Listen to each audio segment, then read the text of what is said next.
Swayam Prabha. Digital India. Educated India.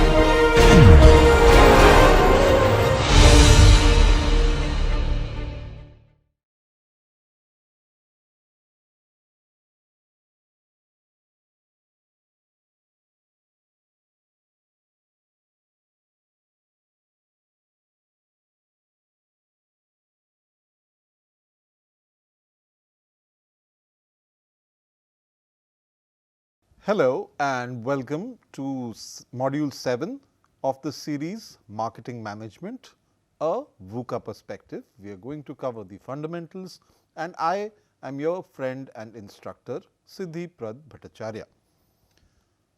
We had covered a lot about marketing models and core marketing plans, and we will further go into understanding of how they play out in the real world today.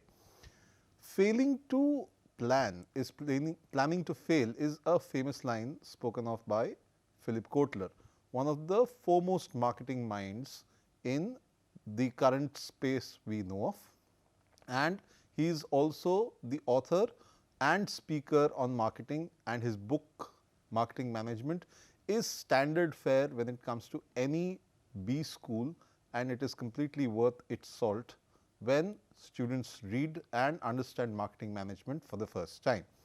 When you get your planning mode on, what are you always doing? You're always alert, always attentive, and at the same point in time we've talked about like how human beings are, we have a problem to solve, and so marketers are also on the lookout for such problems. It goes beyond just the advent of creating a particular stream through which products can be sold or dumped on top of customers. Without diligent marketing and planning, you cannot hope to consistently succeed in attaining marketing objectives and therefore ensure the business growth that you want. Today's area of coverage is crafting of the core marketing plan. We've already talked about the G-stick approach in our previous module, and we'll take the human aspect in further consideration here. The scope of the marketing plan is definitely narrower than that of any business plan, because marketing covers only one aspect of a company's business activities. A company's business plan addresses not only the marketing aspect of the company's activities, but also the financial, operations, human resources, technology, all of it. The marketing plan may briefly touch on the other aspects of the business plan, but only if they are relevant to the marketing strategy and tactics. The marketing plan serves three main functions. It describes the company's goal, proposed course of action, and informs the relevant stakeholders about the goal and action plan, and persuades the relevant decision maker of the viability of the goal and proposed course of action. In this case, since the world is moving towards a customer centric, and we have talked about this, a customer centric approach requires focus purely on the customer, and everything is woven around the customer, so that we are able to address what they need. The better we are able to address it as marketers, the more successful we are, as the customer rewards us with trust and obviously monetary value at the end of the day. So, in this module, we are looking at in-depth planning, where you are looking at how the human aspect unfolds in terms of the customer's place and how marketing works with that particular consideration in mind, and then course corrections, where you actually modify your marketing plan on the trot, so that you amend your ways as the conversation unfolds in front of you. So, first we will go into in-depth planning, where you understand the details of marketing planning. We have already looked at the G-stick approach. We have seen that you set the goal first, which you want to obviously achieve. You look at it with a certain amount of focus, you set your benchmarks, so that you are able to achieve that particular goal and measure what your path to progress and success is. You create a strategy where you have got an identified target market. You also identify a value proposition which you put in forth and ensure that your end customer receives it well. Then you have got the tactics part of it, which require the on ground implementation. So, product comes in, the service comes in, which is what you are offering, the brand which people trust and rally with, the pricing which makes it something worth the while for the customer to pay for you. Then incentives, more reasons why they should buy you. Communication that ensures that all this communication goes out there, all this messaging, the narrative driven goes out there in front of customers. And finally, your distribution, which ensures your products follow up with whatever marketing activities you are doing on the ground level. Then you have got implementation, which requires the development of all that you are doing, the product, the service, the communication plan, and then finally the deployment, your choice of media, your choice of distribution, and ensuring all that reaches the final end customer. Meanwhile, what you are doing is you are controlling it, you are checking the performance of your plans, and you are also gauging how the environment, the competition, the market forces, etc., respond to your activity, because it is something where your actions will have ripple effects. So, this is something we have already covered, but now let us focus on the deeper aspects of the human interaction in this place. If you are taking the understanding of marketing to an individual level, because the moment we spoke of target markets in the previous example, we are taking the large complete population into consideration and then slicing and dicing it down to the minutest possible level, so that we create a niche audience who we can speak with, and it will resonate. Whatever we have to speak of will resonate with that particular audience.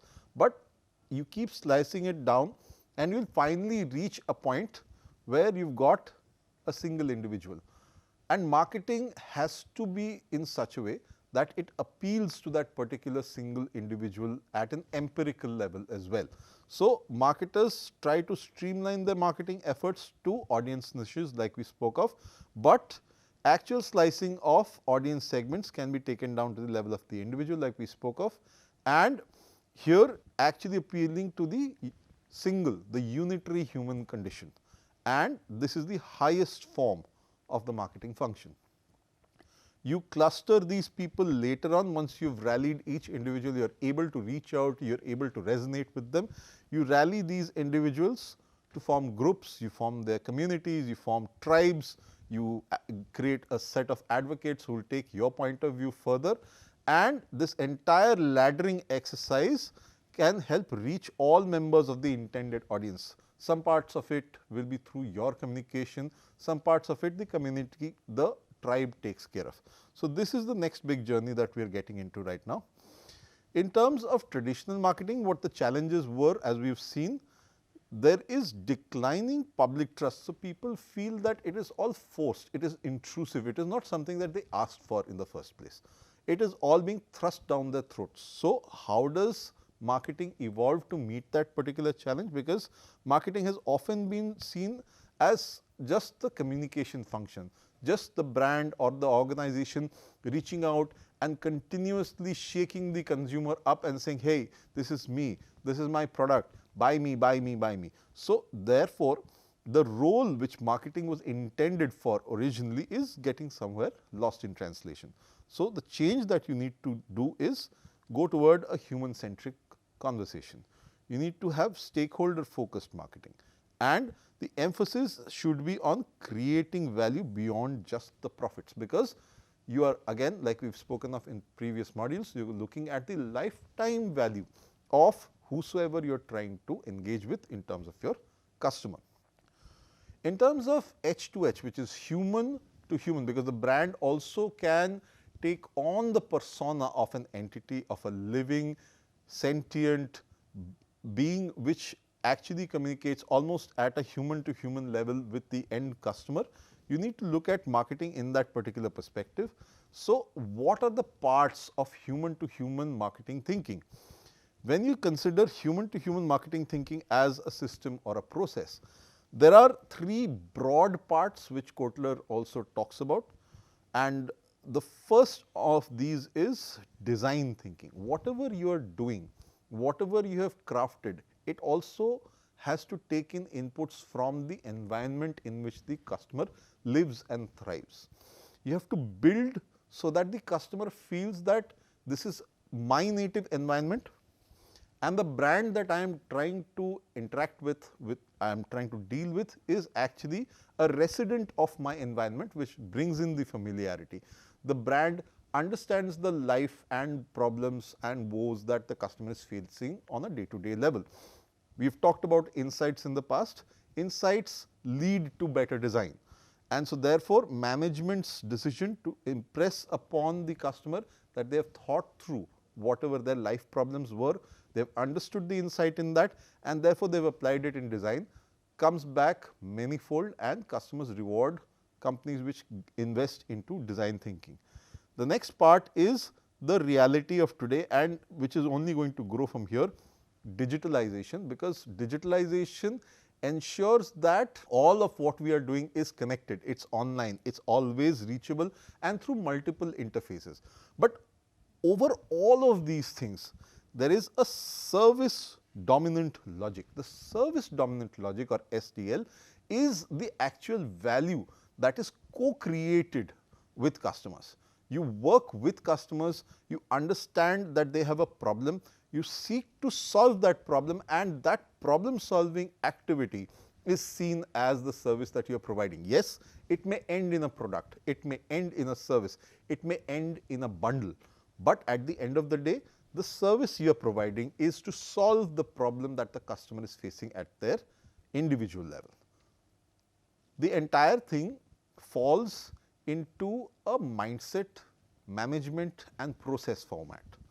Mindset is the first thing that needs to be shifted within the organization, because it has to become normative and it has to be sustaining. It has to be something which can be done day in, day out without breaking a sweat, and it has to be justifying. When you ask for certain amounts of money for whatever product or service you are providing, it should justify the effort, the sincerity that you have put into play, so that the customer feels that, again, like we spoken of in past modules, a fair trade.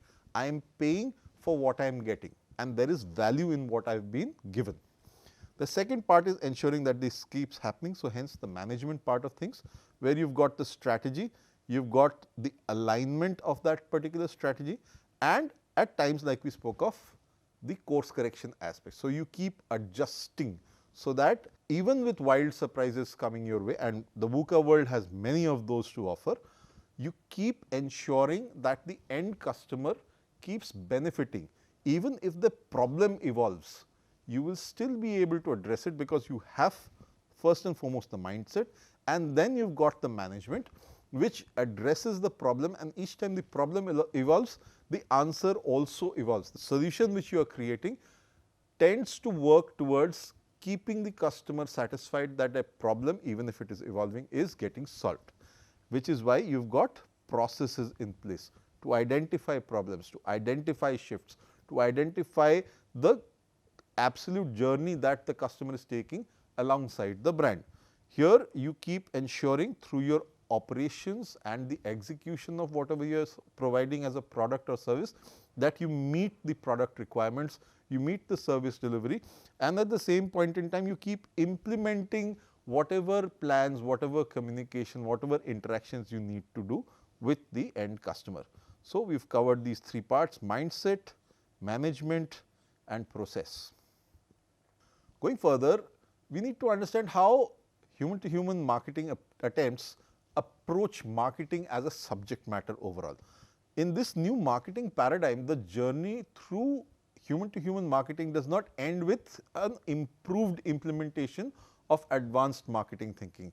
It also offers an outlook. It is a change of mind. You move from just thumping and dumping products and services on the top of customers willy-nilly. You have to look at creating something that is sustainable in terms of the business function, in terms of the value created. That is the prime focus. Every single time, whatever you create, whatever you provide, the customer feels that their answers have been given. And it helps by suggesting how companies can partake in social transformation of capitalism. Capitalism is required to ensure that the people who have merit, they actually provide for the betterment of society, while they also make material gains at the same point in time. If you are creating something of value, you get paid in coin for that, but you must deliver value. It should not just be for corporate profit. Sustainable business is something where you have got circular economies, you have ways of ensuring that product wastage is minimized, carbon footprint, all these new age understandings that are coming about. These are all aimed at creating an environment, a society that ensures there is zero wastage or near to zero wastage. And for this, you have got digitalization, so you can keep track of what is going where, if there is any wastage, how it can be minimized. You have got design thinking, so that you ensure that all the systems, checks and processes are in place, and the service dominant logic ensures that the customer is always a party to that particular decision. They do not feel that the decision has been thrust on them. And this is crucial as we go along for every marketer to understand. The emergence of these three influencing factors and the effect they have on doing business and marketing was the impetus for the creation of this human to human marketing model. And compared to how we have seen the traditional 4 Ps of marketing happen, this is an iterative character mix, and therefore, the starting point is always a human problem like we have spoken of, and that needs to be solved. The problem may evolve, the answer and solution will also evolve alongside, and it explicitly integrates the marketing process with the management, which is again human to human, and connects marketing with engineering, business development, all the other functions, so that everything is holistical and it moves in a certain direction in that environment, and the environment is again customer centric. Now, how do you ensure that marketing's role drives that sustainable behavior?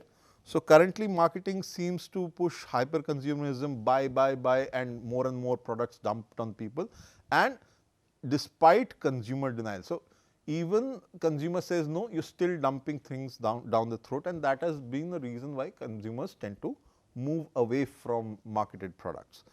And therefore, there is limited engagement of marketing research. You do not go back and check, you do not see how sustainability is actually affecting the buying, purchasing thought process of the consumer.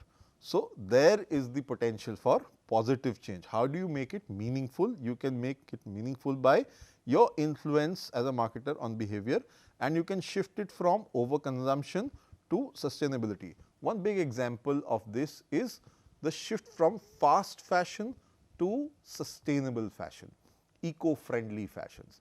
So, in both ways, when you got sustainable fashion, what you do is, instead of fast fashion is you buy today, dump tomorrow, you actually wear clothes or start stocking clothes which last you for longer. You do not churn the clothes out, and if you do, you give them to a person or an entity like an NGO which reuses the clothes for somebody who needs them, maybe can't afford them like you can. And at the same point in time, if you are talking about eco-friendly, so the product input that comes in, it comes in from recyclable, reusable material, plant fibers, etc. A lot of them abound today, and so those things help reduce carbon footprint and a variety of other things. Even the entire fashion industry is starting to get structured in a way that any organization involved in the value chain is creating a product. If it has any wastage, that wastage becomes the input for another organization, and they can create a product out of it.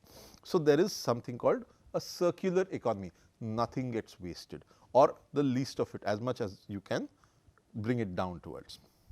Now, here the opportunity is to address egocentric and consumption driven mindsets and switch them to something which is more towards the sustainability angle. In the human to human marketing approach, you are solving human problems with empathy, honesty, integrity, and you are also talking about these things. You are covering these things, and your role is being seen outside as customers. They, when they form that particular tribe we have spoken of, they believe that you are doing things the right way as they should be, and that is even more reason why they side with you when it comes to buying into your brand. And so, therefore, the sustainability, credibility and constructive dialogue is a continuous process which they need to promote. And marketing can transfer from being a driver of hyper consumption to a catalyst of sustainable human centric behaviors, because typically our mothers have told us to save, our fathers have taught us to save, and if we can pass that information along to the next generation, they'll also learn to keep aside something for a rainy day. During the pandemic, people who had managed to stock on food items survived it better. They at times even found it within themselves to go out of the way and help others, especially ones who could not. So, that is typical human societal behavior which must be fostered, and marketing has a great role in playing a societal catalyst and promote that kind of and maybe even reward that kind of behavior. So, here when we are talking to stakeholders, earlier it was a shareholder, somebody who's put in money into the organization, and that has now expanded. So, there are three kind of stakeholders which you look into the new organizational system. You've got enablers, so you've got communities, you've got investors, you've got suppliers, people who side with the organization to come up with the product, services, etc., that they are coming up with.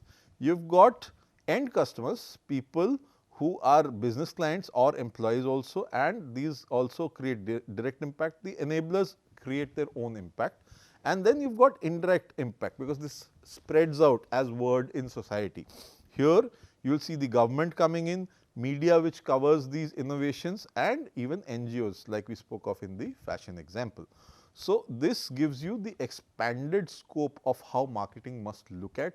This must be put into the real marketing plans of today, where you directly engage with employees, customers and communities. So, the role has enlarged for marketers, and you are continuously influencing media, governments, NGOs and intermediaries also indirectly. Stakeholder contributions you will see with communities enabling success by providing the infra and the services and maybe even ownership of the same. Businesses again give back through jobs, education, community support. If you go through a big city nowadays, you will see certain parks and certain important traffic junctions being maintained by a certain corporate.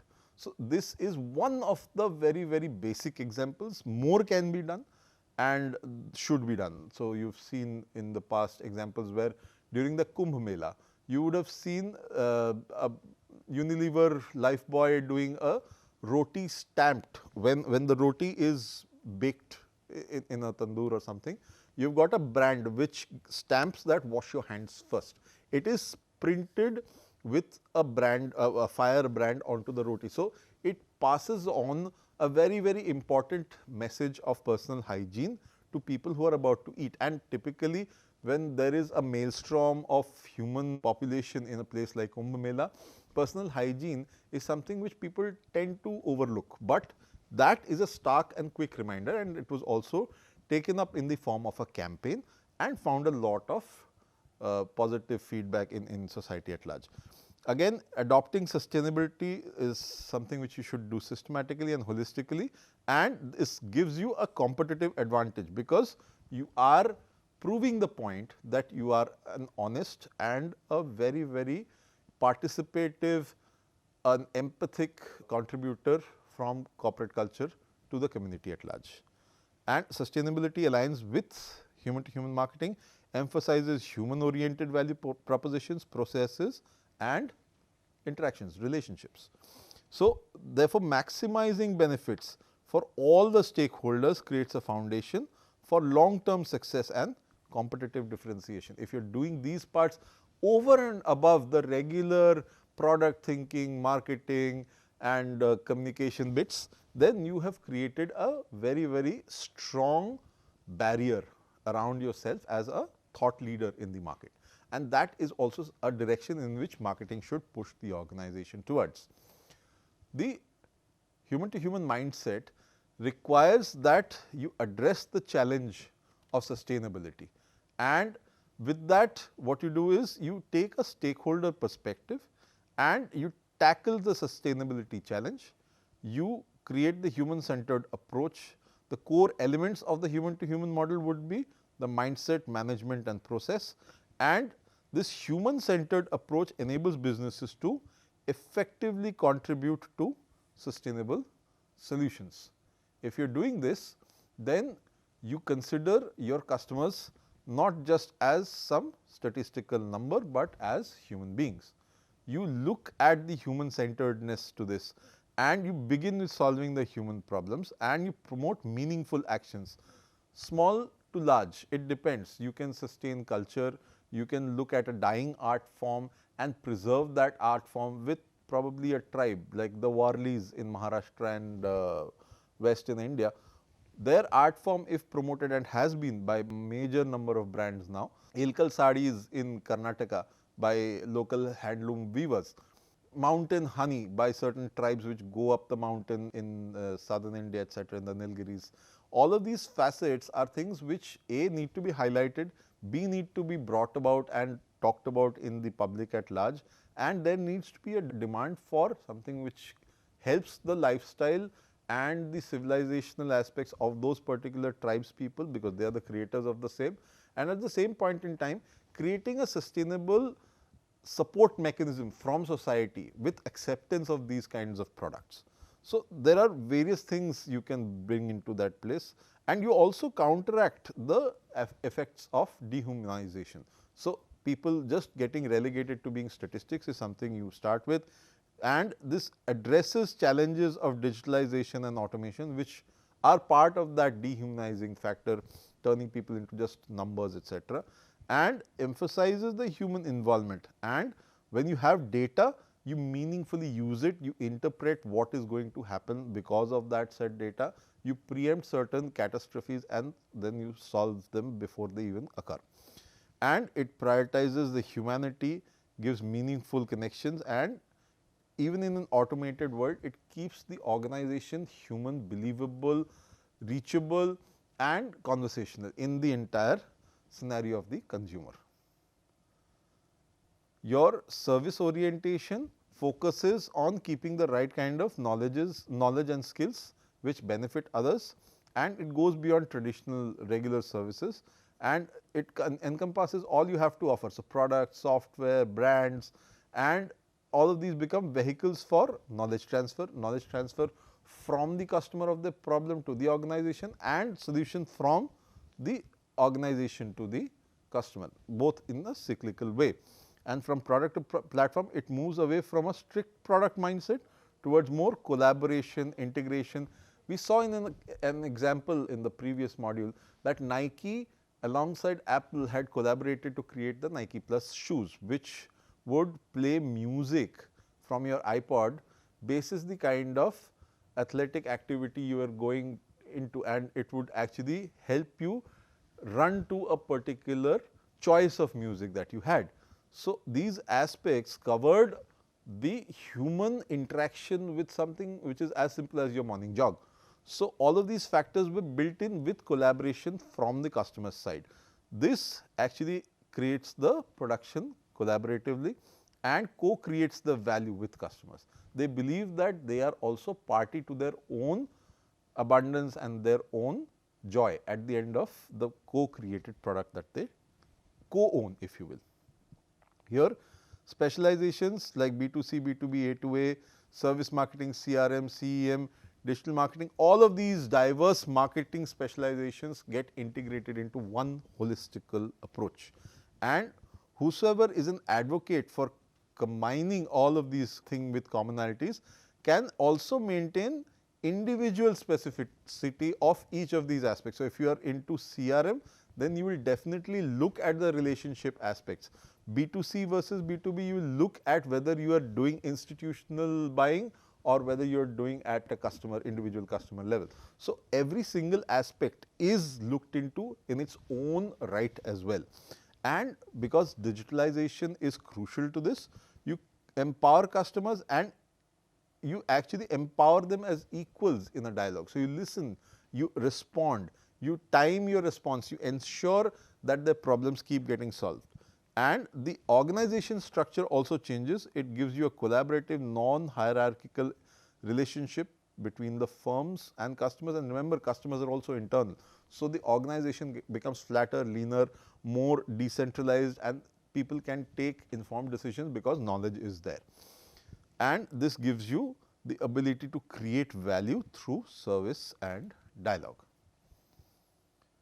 Now, why empathy is core and crucial to this is because when you propose that as a human being who always strives to achieve the best, and you are embodying the same spirit into your organization and the marketing you do, you embody that all thoughts and actions promote the good of the people involved and their sense of purpose.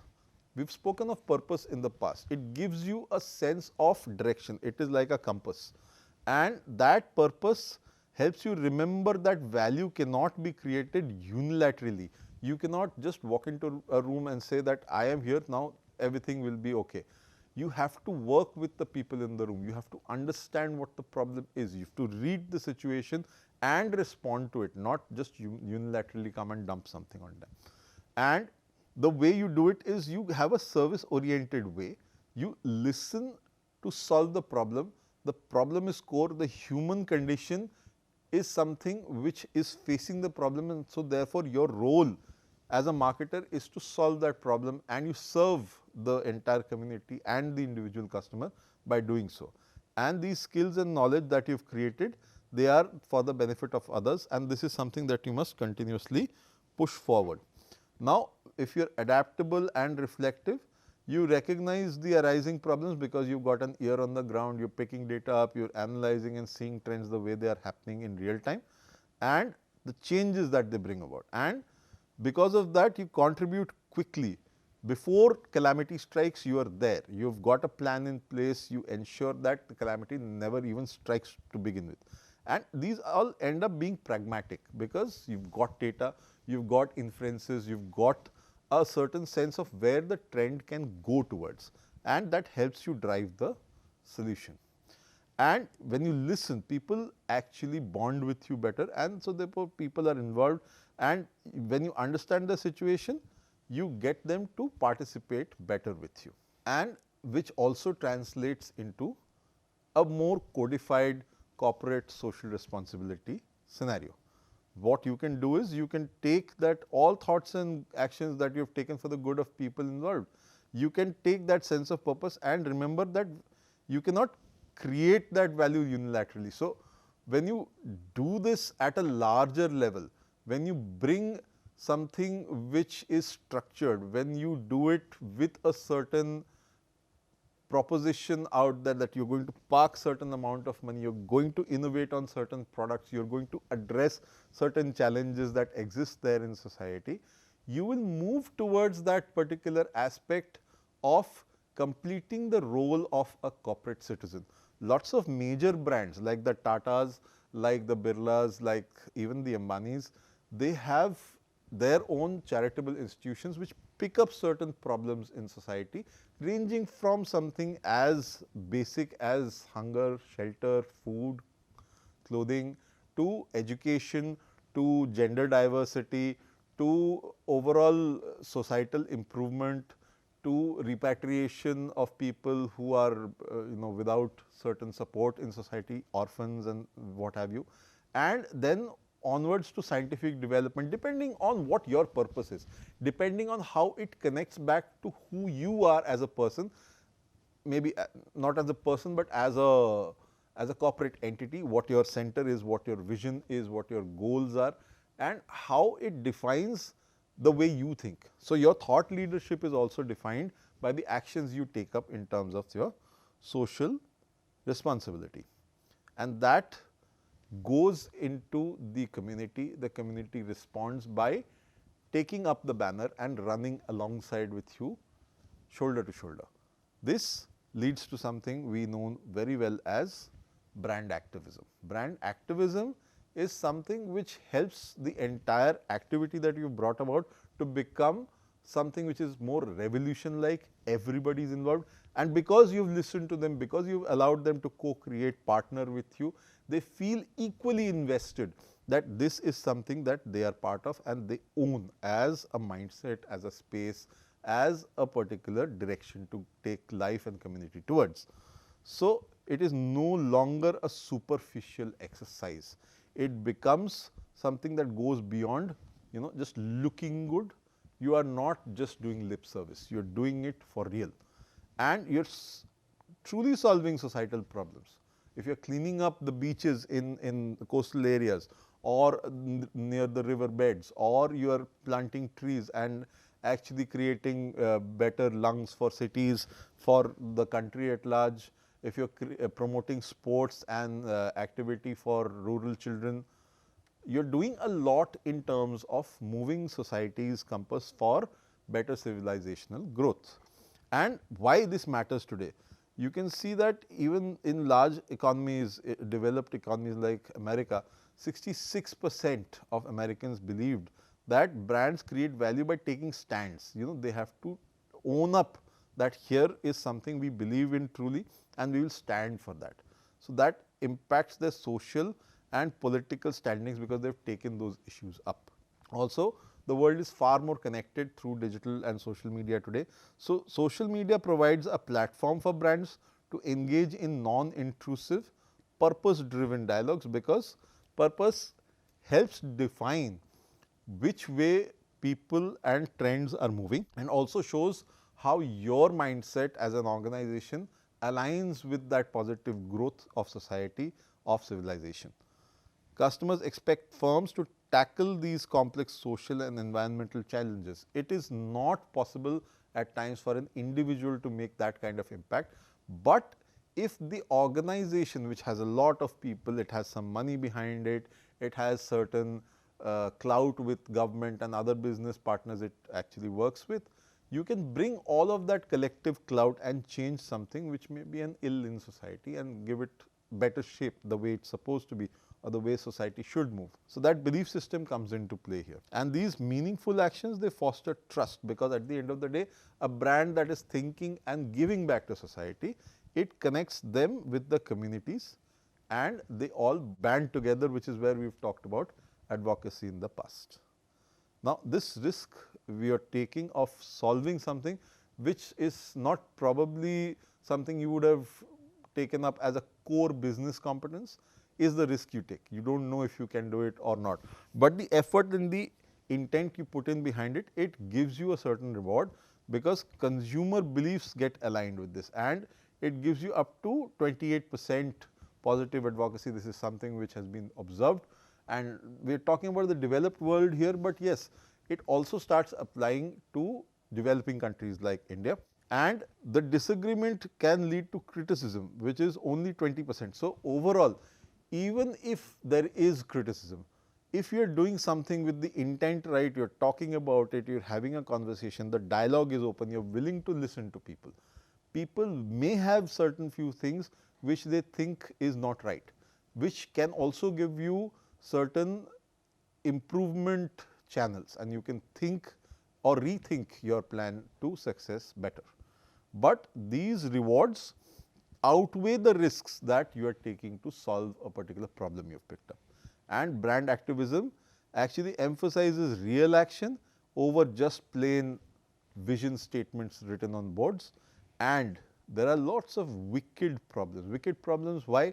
Because society has certain large ills which they can't solve, and those ills, when picked up by substantially capable entities like corporations and organizations, they prioritize the human needs and desires, and they actually solve those things for society at large. Brand activism, therefore, strengthens the trust, engages customers, and positions the firms as agents of positive social change, which is critically important for them to stay sustainable, for them to stay relevant. We have talked about brands and organizations staying relevant, especially in deeply trying and testing times, because relevance drives a certain amount of trust and faith from the customer side, and these are organizations which people emotionally feel for and feel that these organizations have given back to society and they deserve the best chance to work continuously, keep improving, keep changing society for the better. If you see, there is a communication model which is very acceptable across the world, which is IDA, which is called attention. When you are throwing an idea out, people like to receive that with a certain amount of attention first, because they may not entirely be aware of what you are trying to say. If it is found worthwhile, people get interested. Then they develop a certain desire to know more, desire to act together, band and maybe change certain things, which leads to the final stage, action. This is further exploded in the human to human interaction format. You've got digital touch points, you've got physical touch points, and both things taken together give you the 5 A's framework.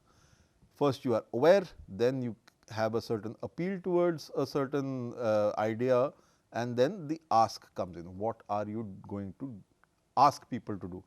Get them to act on it, and once they start acting on it, they become part of the entire community, then they start advocating and getting more people in. When you start, your awareness is probably driven by public relations, radio, TV, print, even word of mouth. And then maybe once they are aware, you increase it towards appeal by banner ads. You have a website where they can come and read in detail as to what you are trying to say. Then you have got social media, which fosters the communication, creates more interaction with the consumers. And then once the appeal stage starts, you have a contact center for more information, for people wanting to come in and say something, people taking their family and friends there, and then you have got your retail environment coming into play, where you have got a store. The ask starts here. You have got your web communities. Web communities are places where people solve each other's problems without having to take it to the brand as such, as at large. You have got content sites, which is populated by people from the community. You have got reviews and ratings from people who have actually participated in the brand's growth, and they are putting up their honest responses there. Then you have got e-commerce, which thrives on pushing people towards better products, and those come from the reviews and rating, because the algorithm picks it up that way. This also can lead to the website of the organization, where people go and finally end up buying. It can also be an aggregator website. It can also lead them to act at a brick and mortar store level. When the consumption and usage then starts, people give you post purchase services. This is something I want to improve. This is a part which is not working. Help me understand this. Give me a demo, and so on and so forth. And then people note it in blog. They also talk about it in social media. When people take that entire journey, that entire experience of having gone through that particular product or service finally ends up in their capture of the same on a variety of blogs and social media. They also try and get other people to participate, which is where the advocacy bit starts. Why the importance of reputation is growing, and which is why organizations nowadays think a lot on the trust aspect we have talked about. Organization which showcases the reputation aspect very importantly and takes steps to manage those, they ensure that there is a heightened transparency in whatever they are doing. And this global trust crisis, which has come about because brands have been thrusting things down people's necks, is something where they thrive, because they elevate their reputation as a critical business asset. It is again married to the lifetime value of the customer that the brand or the organization is looking for. Companies who are facing public scrutiny, if they have better ethics, leadership and values, then the Reputation Institute says they fare better, because yes, there could be changes in the environment, policies may change, your ability because of supply, because of a variety of other factors may shift. But if your ethics are in place, if you have sound leadership and they have great values, then you generally weather the storm, and that puts reputation and trust at a very, very high pedestal. This is like a protective shield, and it takes away any bad news impact that you might be facing from time to time, and it also gives a plus to whatever positive outcomes that you have created, because people see it bigger and grander the way you are doing things, because if you have got public trust with you, everybody tends to pick on the good things. If you do not have it, everybody tends to pick on you instead. And this is something which the Edelman Trust Barometer captures very, very eminently. You can look at a variety of tools also, being marketers of tomorrow, where you can pick up or create your own, and you can keep testing it. You have got brand health tracks, you have got trust barometers. You can bring these surveys. Market research you have spoken of is something which helps checking whether you are on the right track or have you fallen by the wayside. And strategically, reputation management is a long term leadership priority. If you are a marketing leader and a thinker of tomorrow, then you must prioritize this and start building it brick by brick from day one. And stakeholders also get affected because of the reputation. If you have an organization which is reputed, stakeholders will feel a privilege and they will support that particular organization despite that organization may be facing tough times. And this is often influenced by external factors.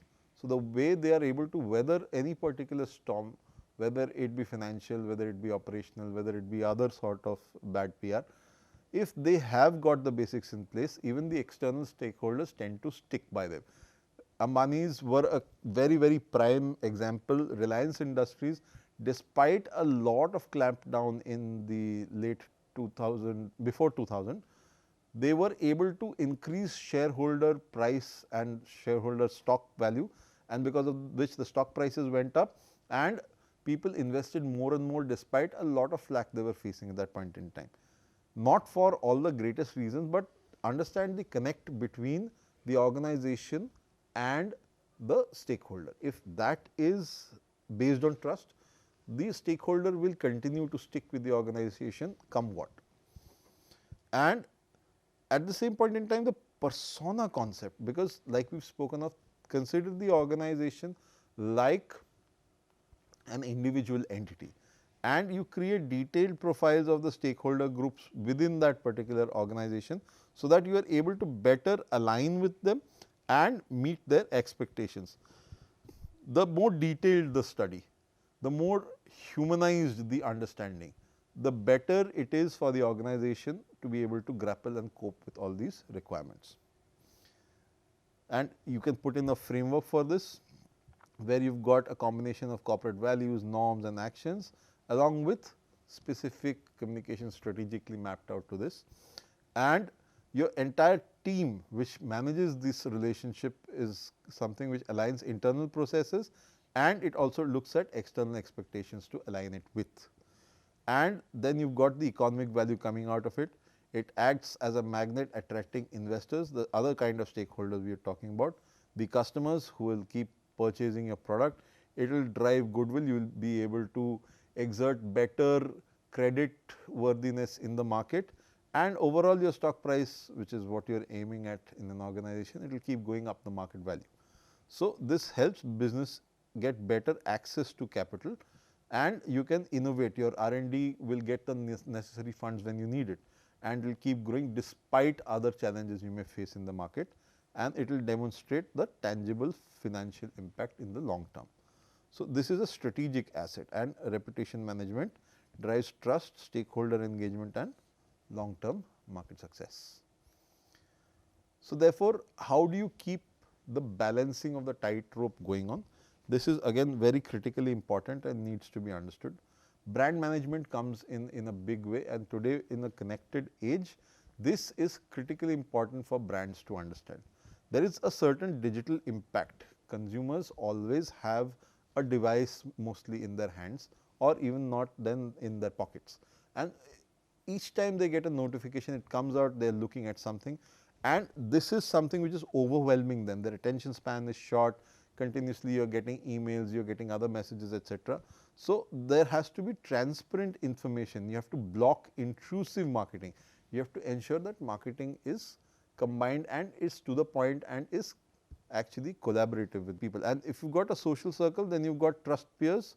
So, people trust peers like family and friends over brands. So, they will listen to them more. How do you make this entire presence of the brand as part of the consumer's ecosystem is what you must work towards. In terms of the 4 A's, we have looked at awareness, attitude, action and repeat action, because you can't just sell once, you have to continuously engage with them for lifetime value. And today you have got this awareness, then you have got an appeal, then ask, act and advocate is why we have already looked at this in the previous example. Now, in terms of behavioral shift, We can see social influence coming in a big way. So, communities have a big role and not just individuals. Yes, you will identify individuals, you will take the human problem, you will get the insight and you will solve that problem. But then you get more people like them and band them together into that tribe or community you want to work with, and over time the loyalty evolves. So, not only by just purchasing, but by advocacy will they stick along with you and they will talk about you, what you have been up to other people and keep bringing them into the fold as well. And when customers are connected, they rely on peer feedback. Between them they form these bonds and there is peer feedback going amongst customers and they together act as a shield, as a wall for you as an organization. Marketers must influence and they must ask and they must also look at the appeal phases of the entire conversation. But advocacy is an end product. So, it is not as much as the marketer would want it within their control. If you do your steps right, the advocacy should follow. And it is through peer recommendations, mostly human in nature and today fostered by social networks majorly. And you must nurture the loyal advocates so that they can do this task for you and enhance your brand reputation. So, the 5-way customer path we have already seen: aware, appeal, ask, act and advocate. And the customer impression, the answer of what this does from the customer side is, when you make them aware, the customer, if you are talking about a brand, will say I know. If you have got appeal, the customer will say I like you as a brand. If you ask them, they will say I am convinced about the brand. If you want them to act, they will say I will buy this brand. And if you want to advocate or you want them to advocate, they will say I will recommend this brand. So, in a nutshell, I know, I like, I am convinced, I buy, I recommend. These are the simplified answers that you are seeking as response from the customer. So, there are certain catalysts which help this entire process. The first catalyst amongst these is increasing attraction, because yes, aware people need to be more attracted toward your particular product or service, your brand, your reputation. So, brands with a human touch can ensure that a brand becomes more appealing to customers and they are not perceived just as automated robots, and this has a certain amount of emotive feeling. We have been talking about how brands can project themselves as humanized entities. So, this projects them as a person with mind, heart and human spirit, and that actually brings the customer audience closer to the brand. And the second part is optimizing the curiosity. Put the entire process of understanding what the product is, what the service is that you are offering through a process of a discovery journey. When you put that in, that curiosity is the result of discrepancy between current and desired state of knowledge. If you do not have knowledge about something, that makes you curious. It makes you want to go and explore further. Hence, the discovery is a journey which must be fostered and encouraged by brands.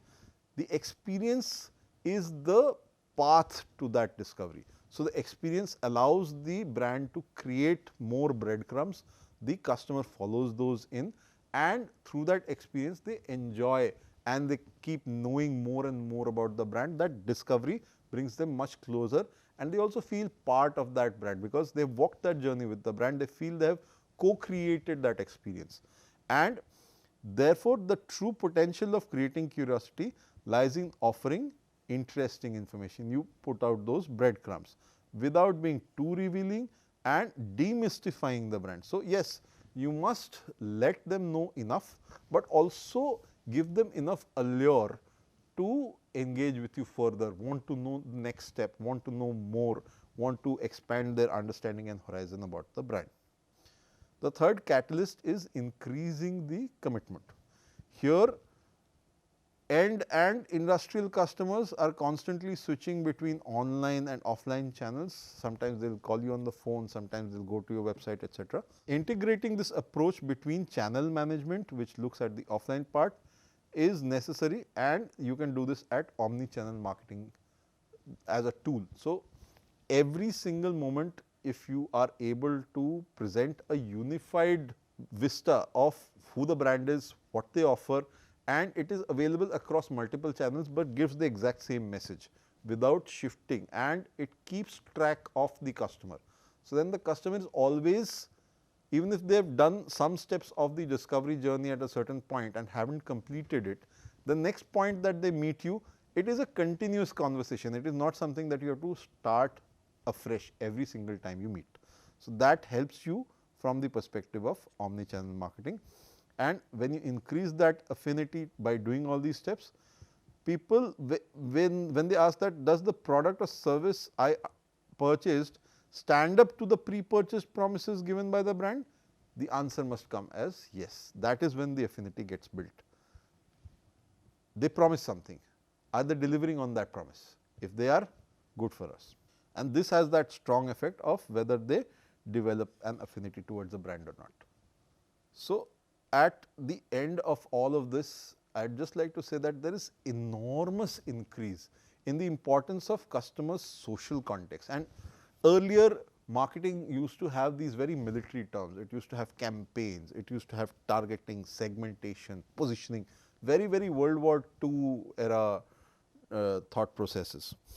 Right now, it is moving more towards how human beings interact, and that is why the social context, and it is being pushed forward by the usage of social media as a platform where people come, they integrate, they interact, they share notes, they share their voice, they put out opinions, and people counter those opinions as well. They fact find, they do a lot of things. So, this is putting context to purchasing decisions, and purchasing is not just product and service, it is also about maybe a concept, maybe an idea. So, this is where brands must give up a part of their power, so that they are able to invite the customer in and make them co-collaborators of that particular space.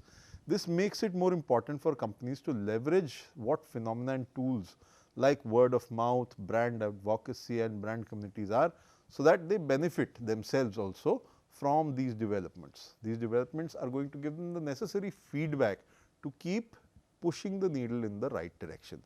And if you lose this slight amount of control, it is also a wake up call for marketers, showing that this is no longer why they who sit in the driver's seat. It is the customer. The customer is deciding whether they want to side with you or not, whether somebody else is disruptive enough to woo them away or not, whether they will give you their trust and faith or not. All of these aspects are part of what the customer thinks, and it has a direct impact on who you are and what your corporate destiny is going to be like. And so, therefore, I would leave you behind with a subtler hint. Brand management should rather be a guiding activity, not a controlling one. You are equally there, it is like being friends with somebody. You do not run their lives for them, but as a good friend and confidant, you give them necessary advice, not unsolicited, but at times of need, you should be there, standing there shoulder to shoulder, just like you would do for your friend. So, that human interaction and the belief that the brand is a human like entity is something which the customer experiences, which brings us to a close of this particular module. In the next one, we will be covering global marketing planning cases, 2 of them, and they will be very exciting. So, I hope to see you soon, and thank you for being an attentive audience today. That is all for today.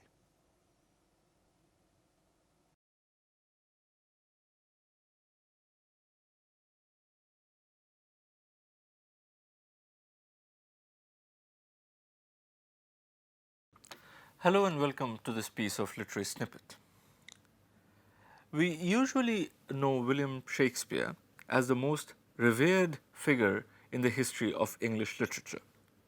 But we often tend to forget that he has also been one of the most hated figures in literature.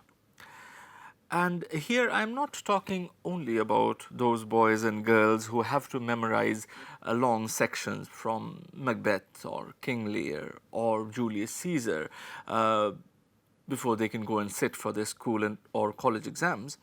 But I am also talking about people who are themselves quite famous authors. Tolstoy, for instance, considered the writings of Shakespeare to be, and I quote, crude, immoral, vulgar, and senseless. George Bernard Shaw absolutely loathed Shakespeare, as he did Homer. But perhaps no other criticism about Shakespeare is more damaging than the one which says that Shakespeare is a marvelous storyteller, provided someone has told him the story earlier. Now, this piece of criticism is particularly damaging because it is true. None of Shakespeare's plays contain any original story whatsoever. They are all written using pre-existing materials, pre-existing stories. Now, does that diminish the stature of Shakespeare as a dramatist? Well, I'll leave that for you to decide. See you in the next episode of Literary Snippets.